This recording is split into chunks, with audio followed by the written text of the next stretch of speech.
이 우리의 K9 자주포하고요, 이 일본의 99식 자주포는요, 1999년에 모두 시제 차량이 등장했습니다. 일본의 육상자위대는 75식 후계 자주포 연구를 89식 장갑 전투차의 샤시를 베이스로 해서 사업 실시한 지 7년 만에 개발이 완료된 거예요. 1980년대 초반부터 여러분, 북한 포병이요, 휴전선 일대에 전진 배치시켜요. 북한 포병 장비의 장사정화가 이루어집니다. 따라서 우리 육군은요, 장거리 사격, 발사 속도의 증대, 기동성 155mm 신형 자주포의 독자 개발을 결심하게 됩니다. 화포의 신속한 사격 및 진지 변환, 이른바 이제 슈덴 스쿠트라고 하는 건데, 무려 52구경장의 아주 장포신의 화포를 채용하게 됩니다. 이게 최대 사거리가 40에서 50km 나왔고요. 최대 발사 속도는 8발 이상을 목표로 했었고, 그러니까 애초부터 K9의 개발 목표가 뭐였다?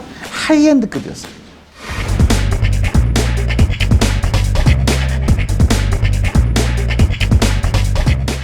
네, 그렇다면 K9의 공격력. 예, 제가 앞서 말씀해드렸듯이 우리 K9 자주포는요, 하이엔드급 자주포로서 수출까지 고려했습니다. 그래서 최고의 자주포인 독일제 PZH-2000의 버금가는 성능을 얻고자 국내의 독자적인 기술을 많이 포함하고 있어요. 그러니까 사거리 증대로 종심 작전 지역에 대한 화력 투사 및 대화력전 수행하고요, 실시간 화력 지원이라는 반응성과 사격 후 신속한 진지 변환할 수 있는 기동성과 생존성을 두루 갖추고 있습니다. 주포는 52구경장의 155mm CN98 곡사포예요. 이 곡사포는요, 국내에서 운영 중인 155mm 화포들과 탄약의 공통성을 유지하고 있고요, 사거리 연장탄인 K307 항력 감소 고폭탄은 40km가 날아가고요, 랩탄 있어요. K315 랩탄은요, 사정거리가 무려 55km입니다. 이게 로켓 보조탄이 로켓 추진이 보조가 돼서 더 멀리 날아가겠는데, 이게 문제가 있어요. 뭐냐면은 로켓 추진으로 날다 보니까 탄도가 불안정해져요. 그러니까 탄도가 불안정해지니까 명중률이 좀 떨어진단 말이지. 이거를 개선하기 위해서 이 K307탄은 뭐냐? 포탄의 항력을 감소시켜서 사거리를 증대시킨 탄이에요. 자, 여기서 제가 설명을 하나 드리겠습니다. 이 포탄의 사거리 연장을 저해하는 항력이라는 거 있죠. 저항력. 이 항력은요, 포탄이 날아갈 때 포탄 앞부분에서 발생되는 웨이브 드래그라는 게 있고, 그 다음에 탄이 고속으로 비행 시에 이 탄 밑에 부분에 이 웨이브 플로우라고 해서 파속 흐름이 생기거든요. 이 파속 흐름으로 인한 실속이 일어나게 돼요. 그러면서 진공이 발생해요. 그러니까 한마디로 이 탄저부의 항력 현상이 일어나서 이게 저항이 생기거든요. 요걸 이제 이 탄저부 항력 현상을 이제 베이스 드래그라고 하는 건데, 이 두 가지로 분류가 됩니다. 다시 말해서 웨이브 드래그, 베이스 드래그, 이 두 개가 사거리 연장을 저해하는 항력의 대표적인 거예요. 근데 이거를 어느 정도 해결했다는 얘기죠. 어떻게? 웨이브 드래그 감소를 위해서는 탄을 전체적으로 유선형으로 만들었고요, 베이스 드래그 감소를 위해서는 탄저에 발생하는 진공을 없애기 위해서 고온의 연소가스를 방출시키는 항력 감소 장치를 장착해서 사거리를 증대했습니다. 근데 사실 이런 기술은요, 서유럽에서는 80년대부터 개발했던 거예요. 근데 어쩔 수 없이 우리는 조금 늦었잖아요. 그렇지만 90년대부터 이 항력 감소탄을 적용해서 북한에 대해서는 압도적인 사거리의 우위를 확보할 수 있었습니다. 그리고 지금 새로운 K9 그 업그레이드형의 포탄은요, 지능형 폭탄으로 지금 갈 그런 계획이 있거든요. 이게 한창 지금 연구 개발 중에 있습니다.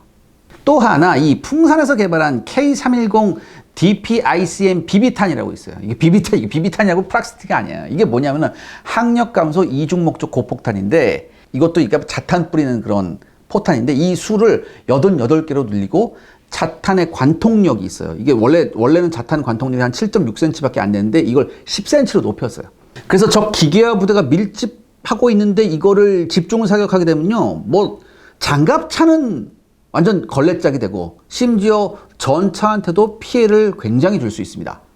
요게 또 사정거리가 36km거든요. 그래서 종심 지역에 대한 북한군 전차 및 장갑차를 파괴하는데 굉장히 효율적이라고 해요.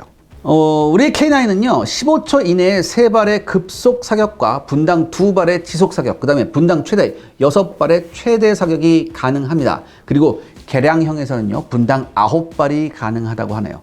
또한 정지 시에는 30초, 그 다음에 기동간에는 60초 이내 사격이 가능합니다. 그리고 K9 자주포는 TOT 사격 능력이 있죠. 이거 굉장히 많이 나왔었죠. 타임 온 타겟이라고. 즉 한 지점에 대해서 고각을 달리하여 연속적으로 사격이 가능합니다. 이게 왜 중요하냐면요. 이 대부분의 포상을 갱도화한 북한군 포병한테 이러한 사격 방식은요, 다양한 각도로 포탄을 사격할 수 있어서 북한군한테 굉장히 큰 위협이래요. 또 K9 자주포에는 이러한 고속 사격을 위해서 탄약 취급 장치, 포미 밀폐기구, 뇌관 삽입 등이 자동화 시스템으로 되어 있습니다. K9의 사격 시스템은 어떤가요? 뭐 아까 99식도 뭐 자동 완전 뭐 전자동 뭐 이랬잖아. K9 더 해 사실. K9은요 자동 사격 통제 장치하고 자동 송탄 장치가 있어요. 그 다음에 모든 사격 지원 정보를 음성 및 데이터 통신으로 처리할 수 있습니다. 이와 함께 1000마력의 고출력 엔진과 자동 변속기 및 유기압 현가 장치를 장착했기 때문에 스페이드 없이도 사격이 가능해요. 이게 뭐냐면 여러분 제가 지금 사진 하나 보여드릴게요. 기존의 K55 자주포의 뒷부분 스페이드 3날이에요. 그러니까 얘가 안정적으로 포탄을 발사하려면 뒤쪽에 이게 스페이드를 박아 넣어야 된다고. 근데 우리 K9은 이 스페이드가 필요 없어요. 이게 스페이드 박는 과정이 굉장히 시간 많이 걸려요. 이거 경우에 따라서는 나와서 미리 좀 파가지고 거기다 스페이드 껴야 되거든. 그리고 겨울 같은 때 땅 꽝꽝 얼었을 때 스페이드 넣기도 굉장히 힘들어요. 근데 K9이 이런 게 전혀 필요 없어요. 그러니까 이 K9이 얼마나 우수한지 알 수 있죠. 그리고 사격장치 대부분은 디지털로 자동화되어 있어서요. 탄종의 선택 및 탄약의 자동 송탄, 장전 사격이 전부 다 자동으로 가능합니다. 그 다음에 사격 단계에서는 상부로부터 사격 명령을 하달받으면요. 포병 사격의 중추인 BTCS, 이게 대대전술 사격 지휘 체계인데 이 BTCS하고 연계해서 자동 사격 통제 장치 및 이 MAPS라고 하는 게 있어요. 이 MAPS라고 하는 자동 위치 확인 장치가 복합적으로 운영돼서 자동으로 사격 지원을 산출하고 포를 방열하게 됩니다. 그 다음에 목표 방향으로 조준하고 지향해서 탄종을 선택하게 되면 자동 송탄 장전에서 30초 내에 초탄을 발사하는 거죠. 근데 K9 자주포의 경우에는 K55 자주포와 동일하게 직곡사를 위해서 포탑에 방향 포경을 탑재하고 있습니다. 하지만요, K9 자주포의 방향 포경은 직사와 곡사의 백업용이에요. 이 원거리 사격을 할 때는요, 자동 사격 통제 장치, 그 다음에 자동 위치 확인 장치가 혼합된 AGPS라고 있어요. 이게 자동차 방열 장치인데 이 AGPS로 모든 것이 수행이 됩니다. 그렇기 때문에 굉장히 신속하고 정확하게 발사를 할 수가 있죠.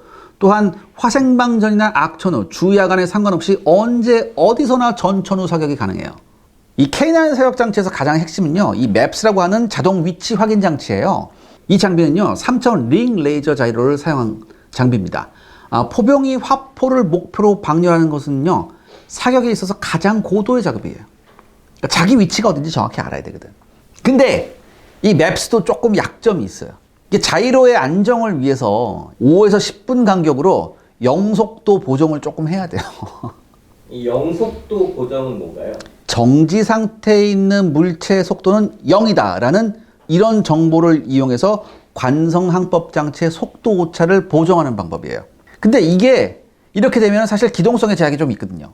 그런데 이런 맵스의 단점은요, 사실 GPS 수신기를 장비하면 해결이 돼요. 해결이 되는데 K9 자주포 처음 나왔을 때 이 GPS 수신기가 장착되어 있지 않았어요. 하지만 K9A1에서부터는 GPS 수신기가 탑재됩니다. 그래서 이게 해결이 됐죠. K9의 확실한 비교 우위가 있을까요? 이 99식에 비해서 K9의 확실한 비교 우위 장점이 뭐냐? 일단은 업그레이드 확장성이에요. 이 K9은요, K9A1, K9A2, 그리고 K9A3로 계속해서 진화하면서 확장성의 유연함을 보여주고 있습니다. 이 K9A1의 업그레이드 내용은요, 기존의 INS 항법 장치에 아까 말씀드렸듯이 GPS를 추가했고요. 그 다음에 조종수 야간 잠망경 및 후방 카메라를 추가했습니다. 또한 보조 동력 장치를 장착했죠.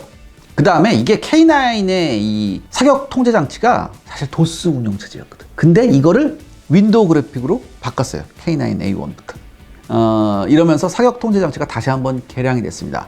그래서 디지털 지도 및 전자식 교본과 같은 새로운 기능을 탑재하게 됐어요. 그리고 K9A2는 한 번 더 업그레이드 된 건데 위치 확인, 재원 계산, 방열, 송탄 및 장전, 신관 장입과 사격까지 거의 모든 과정이 완벽하게 풀 자동화됩니다. 그 다음에 중요한 게 뭐냐면 둔감 장약을 적용하고 장약 장전을 자동화시켜서 현재 분당 최대 발사 속도를 원래 6발이었잖아요. 분당. 근데 9발까지 끌어올렸어요. 그 다음에 지속 발사 속도는 분당 4발에서 6발까지 끌어올렸습니다. 이렇게 자동화가 엄청나게 되니까 승무원 숫자가 3명으로 감소했어요. 근데 둔감 장약은 뭔가요? 이 포신에서 자칫 일어날 수 있는 쿡오프 현상을 예방하기 위한 겁니다. 만약에 포신하고 이 포미 부분이 열을 많이 받으면요, 자칫 여기서 폭발사고가 일어날 수도 있어요. 그런데 이 둔감 장약을 사용하면요, 이 둔감 장약의 발화점이 높거든요. 그래서 탄이 폭발할 걱정이 없습니다. 그다음에 또 하나 있습니다. 이 포탑 재보급에도 로봇팔이 포탑 뒤쪽에서 포탄을 받아서 포탄 옆에 적재한 그런 방식으로 바뀌었어요. 그리고 드디어 K9 A2에 이르러서 에어컨이 탑재가 됐습니다. 그런데 최근에 이상한 뉴스가 하나 나왔죠. 최근에 국방예산 삭감으로 인해서 개발 속도가 늦춰질 가능성이 있다는 이런 보도가 있었습니다. 저는 이거 사실 도저히 이해가 안 갑니다. 이런 거를 삭감하면 어떻게 하겠다는 얘기예요. 잘 만들어서 빨리빨리 우리도 쓰고 팔아 제껴야 될 거 아닙니까? 이건 내가 도저히 이해가 안 되는데. 그 다음에 이제 K9 A3까지 간다고 그랬잖아요. 이 K9 A3 업그레이드 내용은요, 완전 무인화가 목표입니다. 아예 사람이 안 타는 거. 그 다음에 포신이 52구형장이었는데 이걸 58구형장까지 늘린다. 그 다음에 포신하고 약실을 이제 시키는 걸 이제 순행식으로 한다. 이런 거에 예정돼 있어요. 다만 아직은 이게 예정이니까 업그레이드엔 조금 더 시간이 걸릴 것 같아요. 반면에 여러분, 일본의 99식은요, 업그레이드 자체가 존재하지 않습니다. 여러분, 대부분의 육상자위대 장비들은요, 개발에서부터 양산까지 엄청난 고가예요. 그렇기 때문에 업그레이드를 한 예가 거의 없어요. 그리고 일단 99식은 우리 K9하고 가격 자체가 비교가 힘듭니다. 이 K9 한 대의 가격이 약 40억 원 정도예요. 그러니까 업그레이드 막 해봤자 50억 원 정도 되는데, 이 K10 탄약 운반차는 한 27억 해요. K9하고 세트로 붙어 다니는 거. 근데 일본의 99식 자주포는요, 자주포 한 대에 약 93억 원이에요. 그 다음에 탄약 운반차는 39억 원입니다. 이러니까 양산 숫자는 비교가 불가능하죠. K9은 국내용으로만 거의 1200문이 뽑혔어요. K10 한 180문 뽑혔고, 반면에 99식은 130문 뽑혔습니다. 99식 탄약차는 17대가 뽑혔어요. 그러니까 10분의 1씩 뽑힌 거죠, 우리 거에. 그러니까 여러분, 업그레이드가 없는 99식은요, 성능 면에서 K9 시리즈의 열세가 확실합니다. 그리고 무엇보다 우리의 K9은요, 여러분들, 일본의 99식이 꿈도 꿀 수 없는 빛나는 실전 기록을 가지고 있습니다. 시청자 여러분들의 구독과 좋아요는 영상 제작에 정말 큰 도움이 됩니다. 여러분들 부탁드리겠습니다. 구독과 좋아요. 빛나는 실전 기록. 네. 어떤 게 있을까요? 먼저 2010년에 연평도 포격전에서 유일하게 반격에 성공한 무기체계가 우리의 K9이었죠. 당시 북한군은요, 1차 도발 이후에 개머리 진지에서 추가 도발을 했습니다. 그래서 총 172여 발에 122mm 및 240mm 방사포 공격을 했죠. 그 다음에 2차 포격은요, 방사포가 아닌 개머리 진지에서의 포병이 쏜 거예요. 그러니까 이를 감안했을 때 방사포의 사격 숫자는 약 한 100여 발로 추정이 됩니다. 이 북한군의 방사포가 한꺼번에 방사포를 죄다 발사한 게 아니었어요. 근데 이게 그나마 다행이었어요. 그 이유는 제가 지금부터 설명을 드리겠습니다. 연평도의 우리 해병대는요, 적 포격 도발 후에 13분 만에 평소 우선순위 목표였던 무도의 대응 사격을 실시합니다. 여기서 제가 위성 사진을 하나 보여드릴게요. 위성 사진을 보면요, 총 6개의 방사포 진지가 보입니다. 그리고 그 뒤쪽으로 K9 자주포에서 발사된 포탄의 탄흔이 보이죠. 야, 여러분 이거 보시면 K9 자주포가 이게 탱크가 아니잖아. 이게 곡사포잖아요. 곡사포 무기란 말이에요. 이 곡사 무기를요, 관측병 없이 쏜 거를 감안해야 돼요. 근데 여러분 이 탄착점을 한번 자세히 봐주시기 바랍니다. 근데 처음에 이 사진이 공개됐을 때 앞에 방사포 진지 6개에 한 발도 못 맞고 그 뒤쪽에 맞았으니까 전부 다 뭐라 그랬냐면, 야 이거 왜 못 맞춰 이랬다고. 게임 아니에요 여러분들. 게임도 아니고 진짜 실전에서 급박한 상황에서 이 정도 탄착점은 놀라운 거예요, 여러분들. 그러니까 제가 이걸 어떻게 여러분들한테 이해시켜 드리냐면, K9의 155mm 포탄의 이 탄착점에 살상 반경 50m를 한번 대입해 볼게요. 제가 이거 어떻게 됐냐, 요 방사포 진지 앞에 보면 하얀색 도로가 하나 있어요. 하얀색 도로가 하나 있는데 이 하얀색 도로의 폭을 6m 정도라고 가정하고서 제가 거기에 따라서 살상 반경 50m를 여기다 대입한 게 지금 보시는 그 두 번째 사진이에요.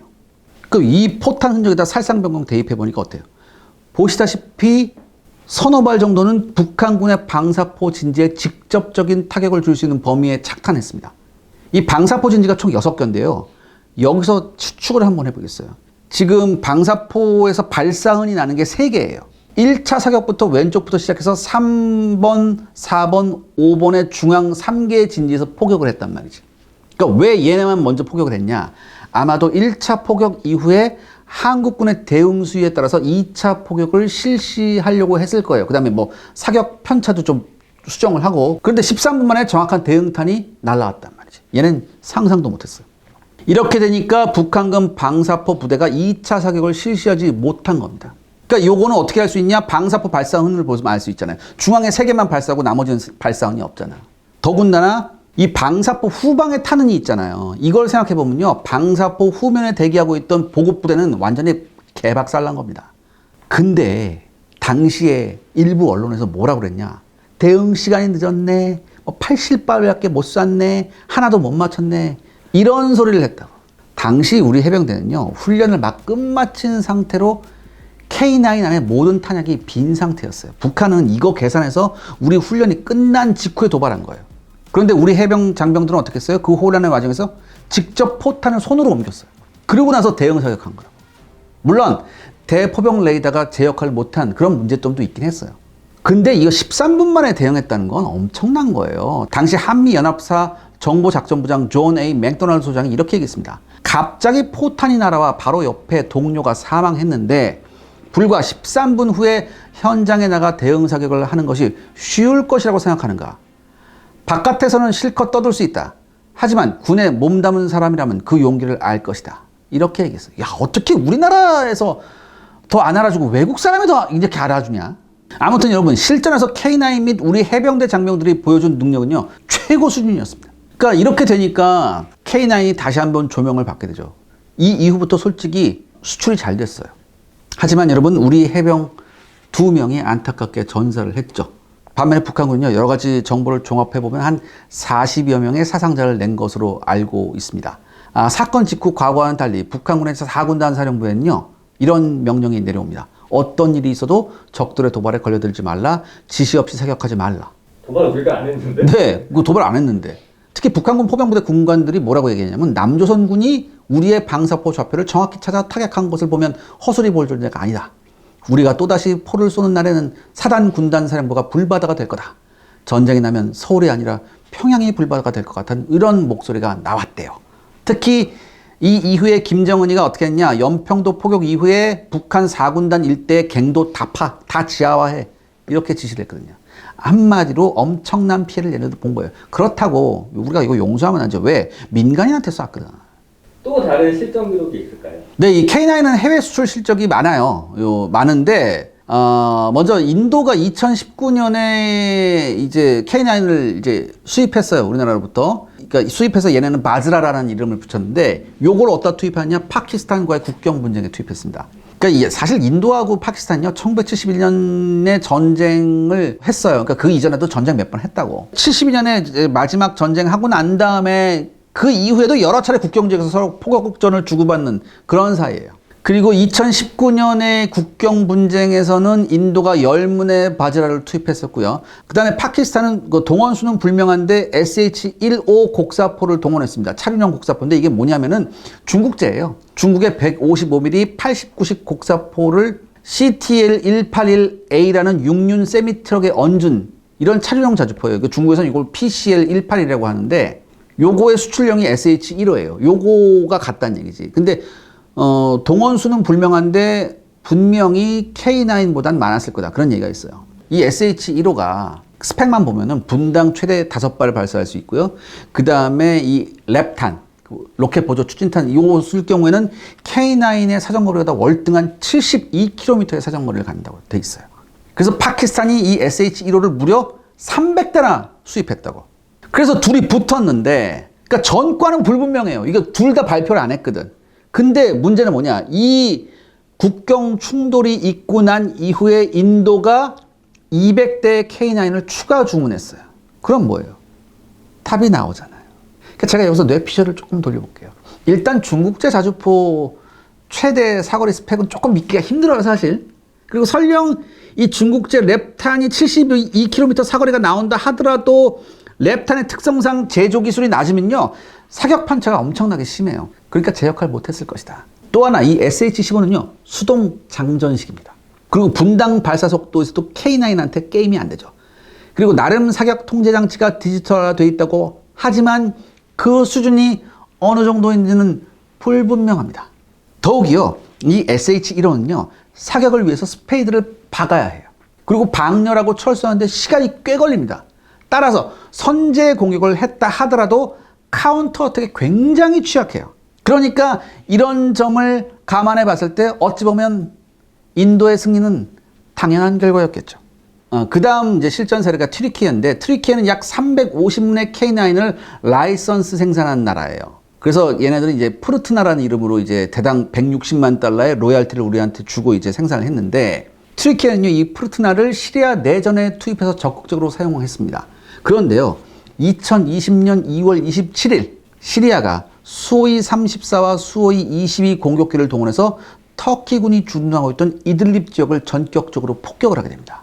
그리고 이 과정에서 튀르키예군이 33명이나 전사했어요. 그 다음에 32명이 부상당했습니다. 굉장히 초유의 사건이 발생한 거예요. 완전히 튀르키예 입장에서 뒤집어지는 사건이죠.